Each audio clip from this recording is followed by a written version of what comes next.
మాది గుంటూరు జిల్లా పెదనందిపాడు మండలం పమిడివారిపాలెం విలేజ్. నా పేరు చెన్నుబోయి నాగరాజు, సన్ ఆఫ్ వెంకటనారాయణ.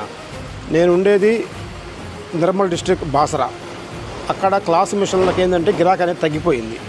ఈ లోవిలు గ్యాములు వచ్చిన తర్వాత ఏంటంటే టైం సేవ్ అవుతుందని చెప్పి రైతులు వీటికి ఎక్కువ ప్రిఫరెన్స్ ఇస్తున్నారు. వాటికి తక్కువ అయిపోయిందన్నమాట. ఎక్కువ లోవెల్ ఎక్కువ ప్రిఫరెన్స్ ఇవ్వడం వల్ల మెయిన్ ఏంటంటే మెయింటెనెన్స్ సర్వీస్ అనేది లోవెల్ కంపెనీ బాగుందని చెప్పని నా ఫ్రెండ్స్ నాకు చెప్పారు. దానివల్ల నేను తీసుకుంటున్నా. ఒకటి. రెండో పాయింట్ ఏంటంటే ఇది డీజిల్ అనేది గంటకు వచ్చి 6-7 లీటర్లు 7:30కి అయిపోతుంది. మా క్లాస్ వాళ్ళకి ఏంటంటే మినిమం 8 నుంచి 10-11 వరకు పడుతుంది అని ఫస్ట్గా ఈసారి తీసుకుంటున్నాను నేను. మా సర్వీస్ బాగుండి అన్నీ ఓకే ఉంటే 2 నెలల తర్వాత ఇంకోటి తీసుకునే ఆలోచన ఉంది నాకు. అది